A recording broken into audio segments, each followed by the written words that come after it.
मैं सुधा मिश्रा। आज मैं हिंदी व्याकरण में संज्ञा के बारे में आप लोगों को बताऊंगी। ध्यान से देखिएगा, संज्ञा क्या होती है इसके बारे में आपको, संज्ञा और संज्ञा के भेद दोनों के बारे में आज आपको जानकारी।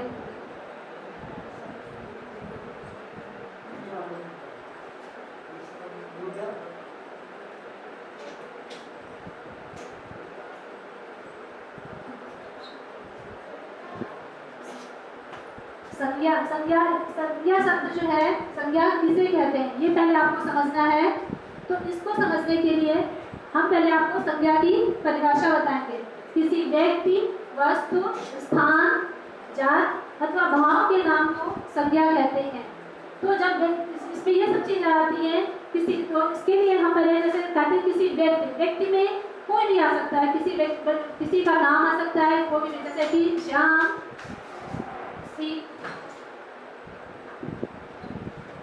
राम, श्याम, किसी का भी नाम आ सकता है, कोई भी हो सकता है। उसी तरीके से जब फिर आता है वस्तु, तो वस्तु में क्या होता है, वस्तु में फिर आता है वस्तु। वस्तुओं में कोई भी वस्तु आ सकती है, जैसे मेज, किताब, घर, पंखा आदि। वस्तु में कोई भी, चाहे जो भी वस्तु हो, सभी जो है संज्ञा में आ जाएंगी। और उसके बाद आता है स्थान। स्थान में कोई भी जगह, किसी भी जगह का नाम हो सकता है, जैसे दिल्ली, लखनऊ, कानपुर, लंदन, बनारस आदि। उसके बाद आता है भाव। भाव क्या होता है, जैसे भाव में ये होता है कि कोई भी भाव जो व्यक्ति के अंदर से भाव उत्पन्न होते हैं, उसमें जैसे प्रेम भी हो सकता है, घृणा भी हो सकती है, खटास भी हो सकती है, या मिठास भी हो सकती है। ये सब भाव होते हैं। भाव को हम लोग जो है दिखा नहीं सकते हैं, केवल अनुभव करते हैं। ये सारी चीजें जो है आपकी संज्ञा में ही आती हैं। तो कहने का अर्थ है, संज्ञा की परिभाषा हम आपको फिर से रिपीट करते हैं। जैसे किसी व्यक्ति, वस्तु, स्थान, जात या भाव के नाम को ही संज्ञा कहते हैं।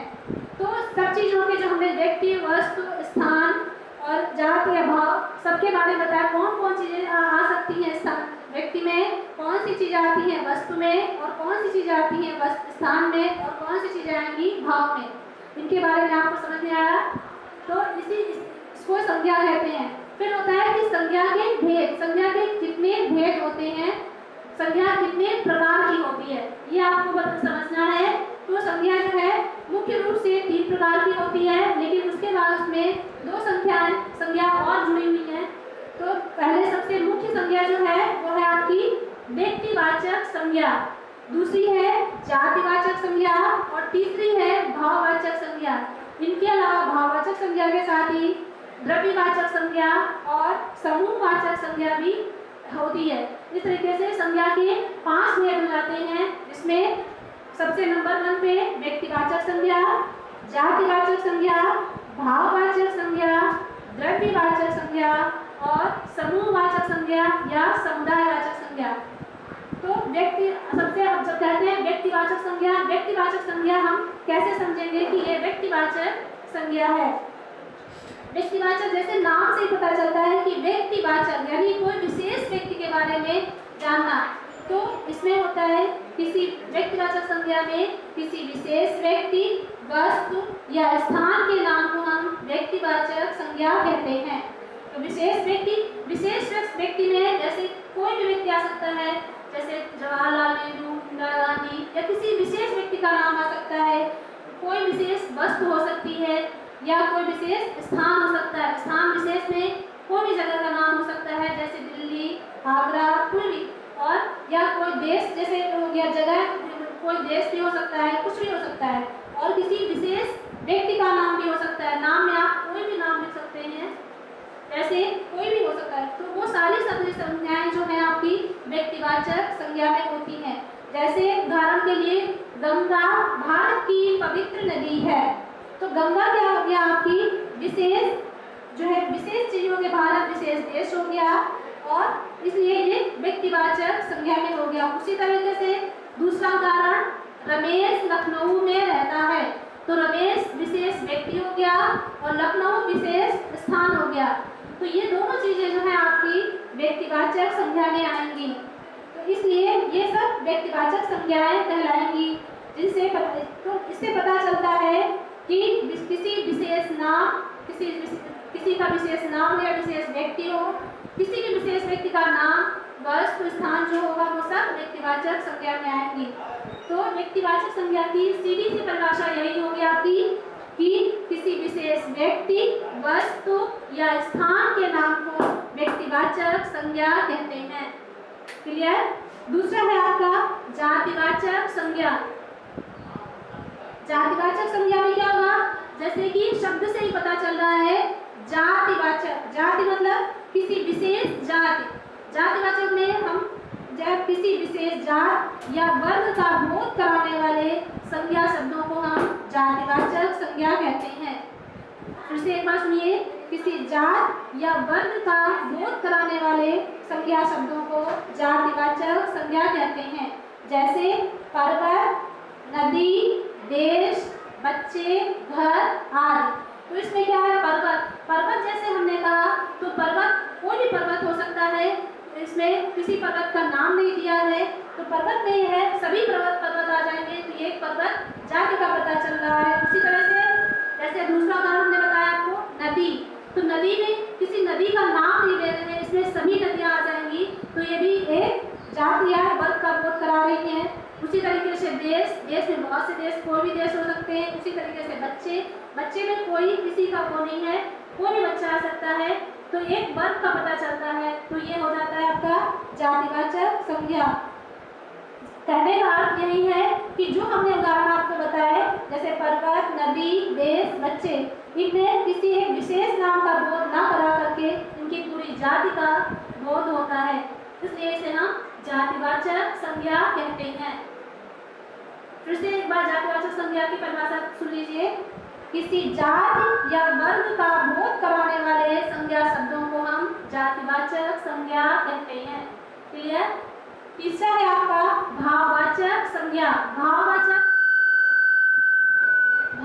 संज्ञा में जैसे शब्द से आपको पता चलना चाहिए कि भाववाचक, भाव मतलब जो मन के भाव होते हैं उनके बारे में बताया। किसी व्यक्ति या वस्तु के गुण, दोष, अवस्था या भाव के नाम को भाववाचक संज्ञा कहते हैं। इसमें किसी व्यक्ति के या वस्तु, कोई भी व्यक्ति हो या वस्तु हो, उसके गुण भी हो सकते हैं, उसके दोष भी हो सकते हैं, या अवस्था, अवस्था मतलब जैसे कोई भी अवस्था हो सकती है, बचपना, बुढ़ापा, या भाव, भाव में भाव होते हैं आपके, भाव कोई भी हो सकते हैं, अच्छाई, सरलता, बुराई या प्रेम, घृणा, ये भाव होते हैं। भाववाचक संज्ञाओं का कोई भी आकार प्रकार नहीं होता है, इन्हें केवल हम अनुभव किया जा सकता है, इन्हें केवल हम अनुभव कर सकते हैं। जैसे आपसे कहा जाए कि ये बहुत ईमानदार व्यक्ति है, तो ईमानदारी दिखाई नहीं जा सकती है, केवल उसे अनुभव कर सकते हैं। या हम कहते हैं कोई चीज़ खाते हैं तो हम कहते हैं ये बहुत खट्टी है या बहुत मीठी है, लेकिन खटास और मिठास का हम केवल अनुभव करते हैं, ना कि हम उसको दिखा सकते हैं कैसा उसका आकार है, कैसा प्रकार है, नहीं दिखा सकते, केवल हम अनुभव करते हैं।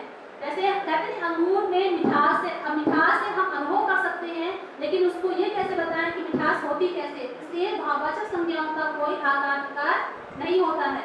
उसी तरीके से जैसे बचपना, बचपना दिखता तो है लेकिन बचपना का कोई वो नहीं होता है, तो कहने का मतलब यही है कि भाववाचक संज्ञाओं का कोई आकार प्रकार नहीं होता है, केवल हम इन्हें अनुभव कर सकते हैं।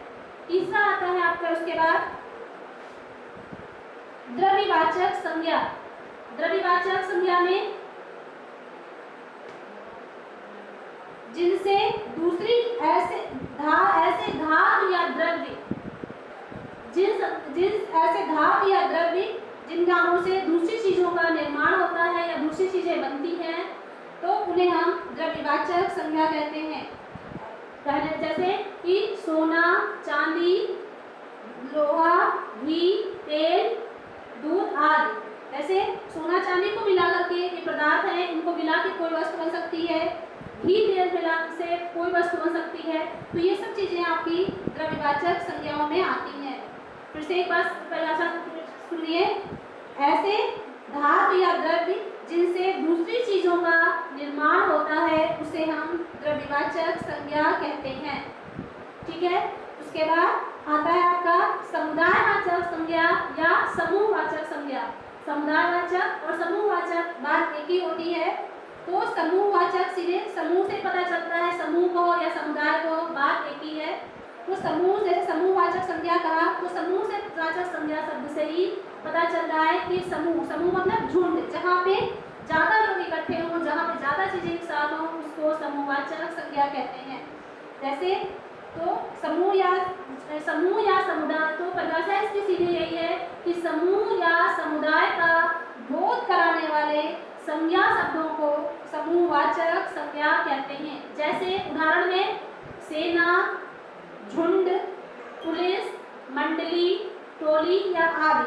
जैसे अब हम कहते हैं कि सेना होती है, सेना में कोई एक व्यक्ति नहीं होता है, उसमें बहुत सारे लोग होते हैं, ग्रुप में होते हैं, झुंड में होते हैं। उसी तरीके से जैसे टोली कोई होती है या क्लास आपकी होती है, क्लास में भी कोई एक बच्चा नहीं होता है, बहुत सारे बच्चे होते हैं, तो वो सब समूहवाचक संज्ञा में आते हैं। उसी तरीके से मंडली को या झुंड हो, किसी चीज़ का भी झुंड हो सकता है, तो वहाँ पे झुंड में कोई भी एक चीज़ नहीं दिखेगी, बहुत सारे लोग होंगे। तो ये सब चीज़ उदाहरण जो है आपके समुदायवाचक या समूहवाचक संज्ञा में आते हैं। तो समुदायवाचक संज्ञा की परिभाषा सुनिए एक बार फिर से। समूह या समुदाय का बोध कराने वाले संज्ञा शब्दों को समूहवाचक संज्ञा कहते हैं। उदाहरण इसके यही आप लिखेंगे, सेना, झुंड, पुलिस, मंडली इत्यादि। जिसमें जहाँ पे ग्रुप में जो एक चीज़ इकट्ठा हो, जहाँ पे ग्रुप में जो चीज़ दिखती है, वो सारी संज्ञाएं आपकी समूहवाचक संज्ञा में आती हैं। इसके बाद है आपका, जैसे कि अब कुछ भाववाचक संज्ञाएं होती हैं, कुछ संज्ञाएं होती हैं जिनको हम चेंज करके भाववाचक संज्ञा में बनाते हैं। भाववाचक संज्ञा बनती है तो कैसे बनेगी, जहाँ पे किसी में जो है आपका किन्हीं संज्ञा शब्दों में ता जुड़ता है, किसी में आई जुड़ता है, किसी में अलग अलग शब्द से जुड़ते हैं। तो जैसे कि अभी हम ता जोड़े, जिसमें ई जोड़ के दिखाना है आपको, जैसे जातिवाचक संज्ञा को भाववाचक संज्ञा में हमको बदलना है। तो शब्द दिया है दोस्त, दोस्त को जब हम भाववाचक संज्ञा में चेंज करेंगे तो हो जाएगा, ई जोड़ेंगे इसमें तो हो जाएगा दोस्ती। उसी तरीके से दूसरा शब्द है मानव, मानव शब्द में जब ता जोड़ेंगे तो क्या हो जाएगा, मानवता। उसी तरीके से दूसरा आपका है बच्चा, बच्चा में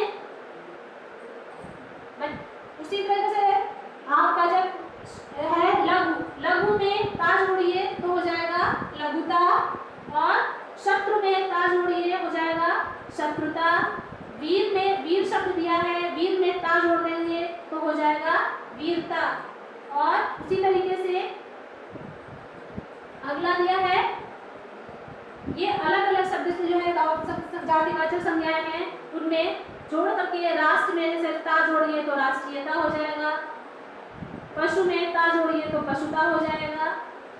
इसी तरीके से ये कई शब्द होते हैं जिसमें आपको अलग अलग जोड़ करके आपको ये शब्द जो है भाववाचक संज्ञाएं बन जाती हैं। इसी तरीके से या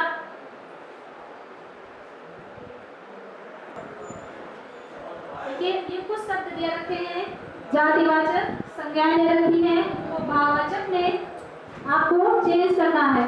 तो जातिवाचक संज्ञाएं में चेंज करते हैं भाववाचक में, तो उसमें कौन से शब्द जुड़ जाते हैं ये आपको देखना है। जैसे ये शब्द दे रखा जातिवाचक संज्ञा में दोस्त, दोस्त में हम जब ता जोड़ेंगे तो हो जाएगा दोस्ती। उसी तरीके से जब मानव में ता जोड़ेंगे तो हो जाएगा मानवता। फिर ठग का हो जाएगा ठगी, बच्चा का हो जाएगा बचपन, शत्रु का शत्रुता, और वीर का वीरता, सुंदर का सुंदरता। इधर आ जाते हैं फिर राष्ट्र, राष्ट्र में ता जोड़ते हैं तो हो जाता है राष्ट्रीयता।